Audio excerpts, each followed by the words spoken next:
ఓం శ్రీ మాత్రే నమః. అందరికీ నమస్కారం అండి. ధనుస్సు రాశివారు డిసెంబర్ 30వ తేదీలోపు పొరపాటును కూడా ఈ 3 ప్రదేశాలకు వెళ్ళొద్దు. వెళ్తే మీకు పెను ప్రమాదం అనేది పొంచి ఉంది. కాబట్టి ధనుస్సు రాశివారు ఎన్ని పనుల్లో ఉన్నా సరే కాసేపు పనులన్నీ కూడా పక్కన పెట్టి ఈ వీడియోని మీరు పూర్తిగా వినండి. ఎందుకంటే మనకు అన్ని పనులు ముఖ్యమని చెప్పి భావిస్తూ ఉంటాం. కానీ అన్నిటికన్నా ఈ భూమి మీద విలువ అనేది అన్నిటికన్నా కూడా వేటితో అంటే కొన్ని కోట్లతో, లక్షలతో, బంగారంతో వేటితో కూడా వెలకట్టలేనిది ఏంటి అంటే అవి మనిషి యొక్క ప్రాణాలు. కాబట్టి ప్రాణానికి మించింది ఈ భూమి మీద మరొకటి ఏది కూడా లేదు. అవి మనకి ఎక్కడ దొరికేవి కాదు. మనల్ని మనమే జాగ్రత్తగా మన ప్రాణాలను మనమే కాపాడుకోవాలి. కాబట్టి ధనుస్సు రాశి వారు పొరపాటును కూడా ఈ డిసెంబర్ నెల 30వ తేదీలోపు ఈ 3 ప్రదేశాలకు అస్సలు వెళ్ళొద్దు. ఈ వీడియో చూసే ముందు ఓం నమ శివాయ అని కమెంట్ చేయండి. వీడియోకి అయితే ఒక చిన్న లైక్ ఇవ్వడం వలన మరికొంతమంది రాసిన వారికి ఈ వీడియో అనేది రీచ్ అవుతుంది. అంతేకాకుండా మాకు కూడా కొంచెం మోటివేషనల్గా ఉంటుంది. మీ మంచి కోసమే ఈ వీడియో అనేది మీకు చెప్పడం అనేది జరుగుతుందండి. ఆ పరమేశ్వరుడి ఈ వీడియో మీ కంటపడేటట్లుగా చేశాడు. నిజంగా మీకు పూర్వజన్మ సుకృతం ఉంటేనే ఈ వీడియో మీ కంటపడుతుంది. దైవం యొక్క సంకేతాలు ఎలా ఉంటాయంటే అది మనకు ఏదో ఒక రూపంలో, ఎవరో ఒక మాట రూపంలో కావచ్చు, లేదా చేత రూపంలో కావచ్చు, కొన్ని సంకేతాల ద్వారాగా దైవం మనకి ఇలాంటివి వినిపిస్తూ ఉంటాడు. ఏముందులే అని చెప్పేసి పక్కన పడేస్తే మాత్రం తర్వాత మీరు నెత్తి నోరు బాదుకున్నా కూడా ఎలాంటి ఉపయోగం అనేది ఉండదు. కాబట్టి ధనుస్సు రాశి వారు వీడియోని ఎక్కడ కూడా స్కిప్ చేయకుండా చివరి వరకు చూడండి.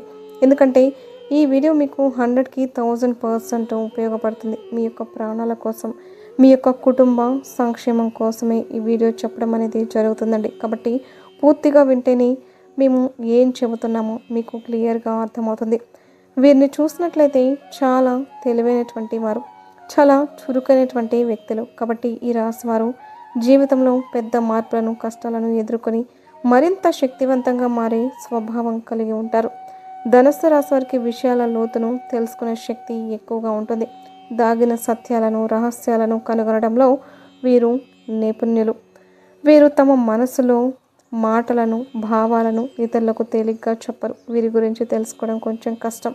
అలాగే వీరు ఒక లక్ష్యాన్ని నిర్దేశించుకుంటే దాన్ని సాధించడానికి ఎంత దూరమైనా వెళ్తారు.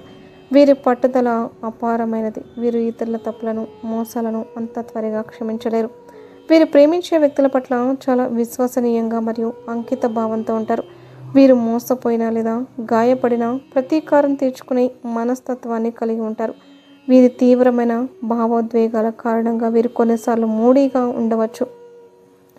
అయితే మీరు తీసుకునే నిర్ణయాల్లో కొన్ని పొరపాట్లు ఉంటాయి. ఆ పొరపాట్లే ఇక్కడ చేయకూడదు అనేది ఇక్కడ ఈ వీడియోలో చెప్పడం అనేది జరుగుతుంది. ఈ ధనుస్సు రాశి వారు వచ్చేటప్పటికి ముఖ్యంగా ఈ డిసెంబర్ 30వ తేదీలోపు ఈ 3 ప్రదేశాలకు అస్సలు వెళ్ళవద్దు. వెళ్తే మాత్రం మీరు ఖచ్చితంగా ఇబ్బంది పడడం ఖాయం.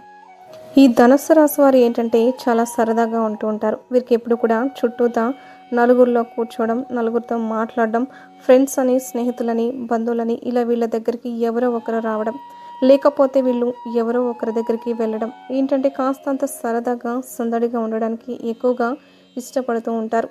ఎప్పుడన్నా అటు ఇటు వెళ్తూ ఉందాము, ఏదైనా దైవ దర్శనానికి వెళ్తూ ఉందాము, కొన్ని రకాలైనటువంటి ప్రయాణాలు చేస్తూ ఉందాం, సరదాగా ఉంటుంది. ఎప్పుడు ఒకే చోట ఉంటే చాలా బోర్గా అనిపిస్తూ ఉంటుంది. మనశ్శాంతి అనేది ఉండదు. బయటికి వెళ్తే మనం 4 విషయాలు నేర్చుకోవచ్చు. మనకి కాస్త మనశ్శాంతిగా ఉంటుంది.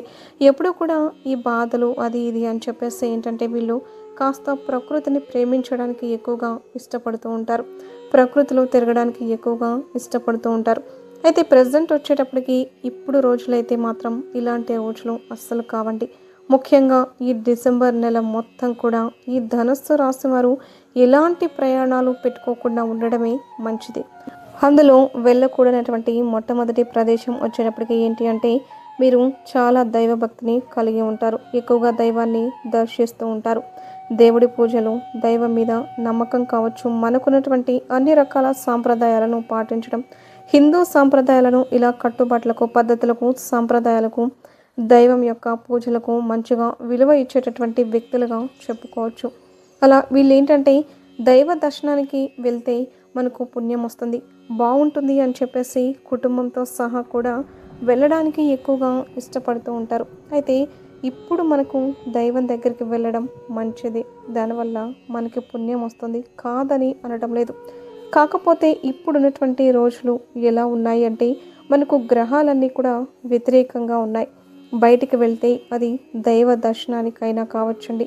దైవం మనల్ని కాపాడుతాడు అనే నమ్మకం మనకుంది. కాకపోతే ఏంటంటే మన యొక్క జాతకాల్లో కొన్ని దోషాల వల్ల కావచ్చు, మనకి గ్రహాలు వ్యతిరేకంగా మారడం వల్ల కావచ్చు, అవేంటంటే మనకి ఒక్కొక్కసారి దైవం కూడా కాపాడలేని స్థితిలో వస్తాయి. అంటే మనకు దైవం ఇలాంటి హెచ్చరిక ఇస్తుంది, మీరు వెళ్ళొద్దు, చేయొద్దు అన్నట్లుగా ఇలాంటి రూపంలో చెప్తుంటే కొంతమంది ఏంటంటే లెక్క చేయకుండా అలా వెళ్ళిపోతూ ఉంటారు. ఏదో ఒక సంకేతంలో దైవం ఆపడానికి ప్రయత్నం అనేది చేస్తుంది. కాకపోతే అది మనం అర్థం చేసుకోగలగాలి. అది అర్థం చేసుకోకుండా ఏంటంటే వాళ్ళు తప్పనిసరిగా వెళ్ళాలి, చెయ్యాలి అనే యొక్క ఇదిలో ఉంటూ వెళ్తూ ఉంటారు. అలా దైవాన్ని సందర్శించడం వంటిది అంతా బాగుంటే పర్వాలేదు, కానీ ఇప్పుడు ఈ పరిస్థితులు అనేవి అస్సలు బాగోలేదు. కాబట్టి మీరు దైవ దర్శనానికైనా సరే మీరు ఇలాంటి ప్రదేశాలకు వెళ్ళొద్దు, ఎలాంటి తీర్థయాత్రలకు వెళ్ళొద్దు, ఎలాంటి విహార యాత్రలకు వెళ్ళొద్దు. మనకు ఎక్కడికో వెళ్తేనే పుణ్యం వస్తుంది అని అనుకోవడం పొరపాటండి. మన ఇంట్లో ఉన్న దేవునికైనా పూజ చేసుకోవచ్చు. మన మనసులో భక్తి శ్రద్ధలతో ఆ దైవాన్ని మనం మనస్ఫూర్తిగా నమ్ముకుంటే ఆ దైవం మనల్ని ఎప్పుడూ కూడా కాపాడుతూనే ఉంటుంది. కాబట్టి ఎక్కడికో వెళ్ళి పుణ్యం తెచ్చుకోవడం సంగతి తర్వాత. ఏం జరుగుతుందో అంటే వెళ్ళిన మనుషులం క్షేమంగా వస్తామో లేదో కూడా తెలియని రోజులు ఇవి. కాబట్టి ప్రస్తుతానికి డిసెంబర్ 30వ తేదీలోపు లేదా ఈ డిసెంబర్ నెల మొత్తం కూడా ఈ ధనుస్సు రాశి వారు ఎలాంటి దైవ దర్శనాలు, పాపాలు, పుణ్యాలు అని కూడా మీరు పెట్టుకోవద్దండి. చక్కగా ఇంట్లోనే పూజ చేసుకోండి, మనసులో కొలుచుకుంటూ ఉండండి. మీకు అంతకన్నా పుణ్యం అనేది మరొకటి ఉండదు. ప్రమాదాల దగ్గరికి వెళ్ళి మరీ ప్రమాదాలను కొని తెచ్చుకోవద్దు.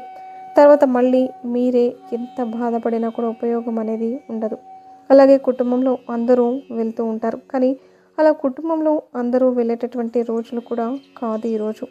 ఎప్పుడైనా సరే కుటుంబంలో ఇద్దరు ముగ్గురైనా సరే ఇంట్లో ఉండి ఒకళ్ళు ఇద్దరు వెళ్ళే ప్రయత్నం అయితే చేయండి. ఎందుకంటే పరిస్థితులు అలా ఉన్నాయి. మరి అందరూ ఒకేసారి వెళ్ళారనుకోండి, దురదృష్టవశాత్తు ఏదైనా జరిగితే అందరూ ఇబ్బంది పడాల్సినటువంటి పరిస్థితి అనేది వస్తుంది. కాబట్టి అందరూ వెళ్ళేటటువంటి రోజులు కూడా కాదు. కాబట్టి ముందు ఈ ధనుస్సు రాశి వారు ఈ డిసెంబర్ 30వ తేదీలోపు ఇలాంటి ప్రదేశాలకు మాత్రం దేవుడని కూడా మీరు వెళ్ళొద్దు. ఇంట్లోనే చక్కగా పూజ చేసుకోండి, అదే పుణ్యం. వెళ్తే మాత్రం ఖచ్చితంగా మీకు ప్రమాదాలు అనేవి పొంచి ఉన్నాయి. ఇది మొట్టమొదటి ప్రదేశం. ఇక రెండవ ప్రదేశం వచ్చేటప్పటికి ఏంటి అని అంటే మీకు ఎక్కువగా ఏంటంటే ఏదన్నా ఊరు అంటే మీరున్నటువంటి పుట్టిన ఊరిని విడిచిపెట్టి ఇంకొక ఊరు వెళ్తే అక్కడ మంచిగా సంపాదించుకోవచ్చు, మంచిగా సెటిల్ అవ్వచ్చు అని చెప్పి ఊరిని విడిచిపెట్టేసి మీరు సిటీ విడిచిపెట్టేసి కానీ లేకపోతే దేశాన్ని విడిచిపెట్టి వెళ్దాము అన్న ఆలోచనలు చేస్తూ ఉంటారు. అదే సంపాదన పరంగా అవ్వచ్చు, లేకపోతే అలాంటి చోట్ల ప్రకృతిని ఎంజాయ్ చేయొచ్చు. కాకపోతే కొత్త కొత్త వాటిని చూడొచ్చు, కొత్త కొత్తవి నేర్చుకోవచ్చు. పిల్లలు వాళ్ళందరూ కూడా సంతోషపడతారు. అంటే చాలా బాగుంటుందంట అని చెప్పి ఫ్రెండ్స్ కానివ్వండి, ఇట్లాంటి వాళ్ళందరూ ఇక్కడ ఏముంటుంది అక్కడైతే బాగుంటుంది అని చెప్పి కొంతమంది ఏంటంటే ఎంకరేజ్ చేస్తూ ఉంటారు. అలాంటి వాటికి కూడా మీరు ప్రజెంట్ అయితే వెళ్ళొద్దండి. ఎందుకంటే ఇప్పుడు ఈ రోజులైతే ఏమాత్రం కూడా బాగోలేదు. కాబట్టి మీరు ఉన్న చోటే ఉండి ఏదైనా పని చేసుకోండి, మనకు అదే చాలు. ఎక్కడికో వెళ్ళి లక్షలు కోట్లు సంపాదించాలి అని చెప్పి తపన మీద వెళ్ళినా కూడా చివరికి ఏం జరుగుతుందో కూడా ఊహించలేం. అంటే ఇప్పుడు మన పరిస్థితులు చూస్తుంటే మనకి అర్థమవుతూనే ఉన్నాయి కదా. అలాంటి ప్రమాదాల దగ్గరకు వెళ్ళి మరి చేతులారా ఇబ్బంది పడొద్దు అని గుర్తుంచుకోండి. డబ్బు ఏముంది, డబ్బు ఉంటేనే బ్రతకాలని చెప్పి ఏమీ లేదండి. పచ్చడి వేసుకొని తిన్నా, పంచభక్ష పరమాన్నాలు తిన్నా దేవుడు మనకు తోడుగా ఉంటే 100 ఏళ్ళు హ్యాపీగా బతికేస్తాం. తినే ఆహారంలో ఉండదు, మన యొక్క మనశ్శాంతిలో ఉంటుందన్నమాట. కాబట్టి ఇలాంటివి అంటే ఇలా ఊర్లు విడిచిపెట్టడం, సిటీలు దేశాలు విడిచిపెట్టడం ప్రస్తుతం అయితే వద్దు. ఈ డిసెంబర్ నెల మొత్తం కూడా అస్సలు చేయొద్దు. చేస్తే మాత్రం మీరు ఖచ్చితంగా ఇబ్బంది పడతారు. అలాగే పిల్లలు కూడా అంటూ ఉంటారు, ఈ ప్రదేశాలు చూడాలి, ఈ ప్రదేశాలు చూడాలి, చాలా బాగుంటాయి, మనం కొత్త విషయాలు 4 నేర్చుకున్నట్లుగా ఉంటుంది అని చెప్పేసి అలా కూడా వెళ్ళే రోజులు కావండి. ఎందుకంటే కొత్త విషయాలు ఉన్న విషయాలు చాలండి. కొత్త విషయాలను నేర్చుకోవడం అని చెప్పేసి వెళ్ళి చాలామంది కూడా చాలా ఇబ్బందులు పడుతున్నారు. వాళ్ళు వీళ్ళు ఎంతవరకు ఫ్రెండ్స్ అండి. ఎవరైనా సరే ఏదైనా పుట్టేటప్పుడు ఒక్కళ్ళమే, ఏదైనా పోయేటప్పుడు కూడా ఒక్కళ్ళమే అన్నట్టుగా చెప్పుకోవడానికి చుట్టూతా 10 మంది ఉన్నా కూడా కష్టమో నష్టమో వచ్చిందంటే ఆ టయానికి ఎవ్వరు కూడా రారు. కాబట్టి మన కష్టం మనమే పడాల్సి వస్తుంది. కాబట్టి వాళ్ళున్నారు, వీళ్ళున్నారు అని ఇలాంటివి ఎప్పుడు కూడా అక్కడికి వెళ్దాం, ఇక్కడికి వెళ్దాం, కొత్తదనాన్ని చూద్దాము అని చెప్పేసి మీరు పొరపాటును కూడా ఇప్పుడు ఈ 4 రోజుల్లో అస్సలు అనుకోవద్దు. అలాగే అసలు ఈ డిసెంబర్ నెలలో కూడా మీరు వెళ్ళకుండా ఉంటేనే మీకు చాలా చాలా మంచిది. ఇది రెండవ ప్రాంతం. ఇక మూడవ ప్రాంతం వచ్చేటప్పటికి ఏంటి అనంటే, మీకు విలువ లేని చోటికి అస్సలు వెళ్ళొద్దు. అంటే మీకు తెలిసిపోతుంది విలువ లేని చోటు అంటే ఏంటండి అని అనుకోవచ్చు. మనకి మన బంధువుల్లో అవ్వచ్చు, మన రక్త సంబంధీకుల్లో అవ్వచ్చు, మనం చూసుకున్నట్లయితే ఏంటంటే కొంతమంది మనుషులను చులకనగా చూస్తూ ఉంటారు. అంటే వారికి ఆస్తుపాస్తులు ఉన్నాయన్న అహంకారం, ఎదుటి వాళ్లకు వాళ్ళకన్నా తక్కువ ఉన్నాయని కానివ్వండి, లేకపోతే అసలు ఏమీ లేదని కానివ్వండి, మనిషిని ఏంటంటే చాలా తేలిగ్గా తీసి పడేస్తూ ఉంటారు. అలాంటి వారి ఇళ్లకు పిలిచి కూడా అవమానాలు చేస్తూ ఉంటారు. కాబట్టి అలాంటి విలువ లేని ప్రదేశాలకు పిలిచినా కూడా అస్సలు వెళ్ళొద్దు. వెళ్తే మాత్రం మీకు ఖచ్చితంగా అవమానం అనేది ఎదురవుతుంది. ఎందుకంటే వాళ్ళు అవమానించడానికి మిమ్మల్ని పిలుస్తూ ఉంటారు. వాళ్ళది అదొక టైంపాస్ అనమాట. కాబట్టి అలాంటి వాళ్ళ దగ్గరికి వెళ్ళి అవమానపడి బాధపడి మనసునంతా కూడా అల్లకల్లోలం చేసుకునే కన్నా మెదలకుండా ఉన్న చోటే ఉండడం చాలా మంచిది. దానివల్ల కుటుంబంలో గొడవలు అవుతూ ఉంటాయి. ఎందుకంటే వీళ్ళు చేసిన అవమానానికి మైండ్ అంతా కూడా గజిబిజి అయిపోయి ఇంట్లోకి వెళ్ళి కుటుంబం మీద, పిల్లల మీద అరవడం, భార్య మీద అరవడం, భర్త మీద అరవడం, ఇలాంటివి చేస్తూ ఉంటారు. కాబట్టి విలువ లేని చోటకు వెళ్ళొద్దు. వెళితే మాత్రం మనసు దెబ్బతింటే మనకు అంతకన్నా నష్టం అనేది ఇంకొకటి ఉండదండి. కాబట్టి అలాంటి విలువ లేని చోటికి మాత్రం మీరు వెళ్ళి చేతులారా సమస్యలను కొనుక్కొని తెచ్చుకోవద్దు. కొంతమంది అయితే కొన్ని ఇబ్బందులకు కూడా గురి చేస్తూ ఉంటారు. తెలియకుండా నష్టాలు కూడా చేస్తూ ఉంటారు. కాబట్టి అలాంటి వారికి అలాంటి అవకాశాలను మీరు ఇవ్వవద్దు. ఎందుకంటే ఈ రోజుల్లో మారే వాళ్ళు ఎవ్వరూ లేరు. ఎవరినో మంచిగా మార్చే కన్నా మనమే మారిపోతే సరిపోతుంది కదా. అలాంటి మనుషులకి, చెడ్డ మనుషుల దగ్గర నుంచి మనం పక్కకు వెళ్ళిపోతే చాలా మంచిది. కాబట్టి ఈ 3 ప్రాంతాలకు మీరు మాత్రం అస్సలు వెళ్ళొద్దు. అలాగే మీరు వచ్చేటప్పటికి ముఖ్యమైన పనుల మీద, లేదండి మేము వెళ్ళాల్సిందే, మాకు ప్రయాణం చేయాల్సిందే, మాకు కుదరదు, అది ఇది అని చెప్పేసి కనుక మీరు గట్టిగా ఫిక్స్ అయితే, అంటే వెళ్ళాల్సిన పరిస్థితులు ఒక్కొక్కసారి గట్టిగా వస్తూ ఉంటాయి. ఇక మనం మార్చుకోవాలి, మానుకోవాలి అన్న కూడా అవి కుదరవు. అలాంటప్పుడు మీరు ఏం చేస్తారంటే, మీకు తెలిసినటువంటి గురువుల దగ్గర, అంటే మీ యొక్క జాతకాన్ని చూపించుకొని సంప్రదించడం కానీ, అంటే వాళ్ళు కొన్ని పరిహారాలు, పూజలు చేస్తూ ఉంటారు.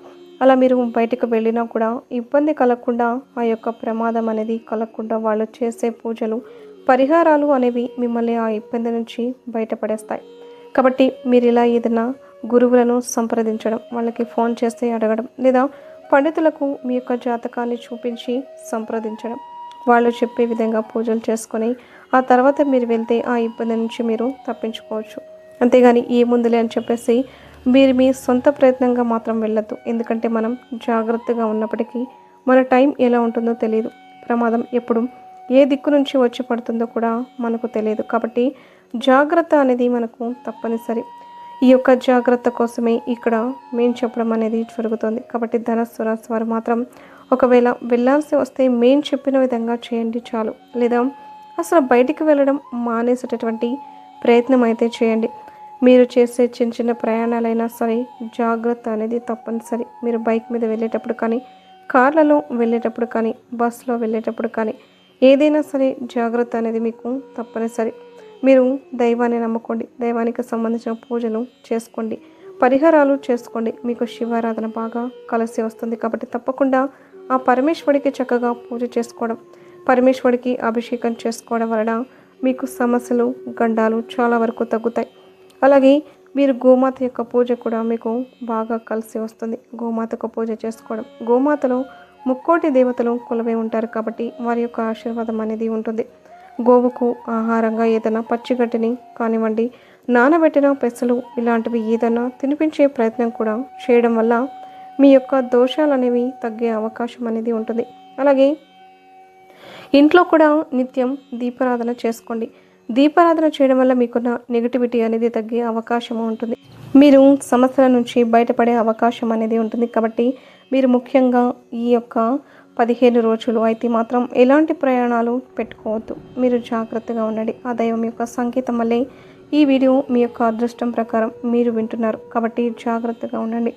వీడియో నచ్చితే లైక్ చేసి సబ్స్క్రైబ్ చేసుకొని ఓం నమః శివాయ అని కామెంట్ చేయడం మాత్రం అస్సలు మర్చిపోవద్దు.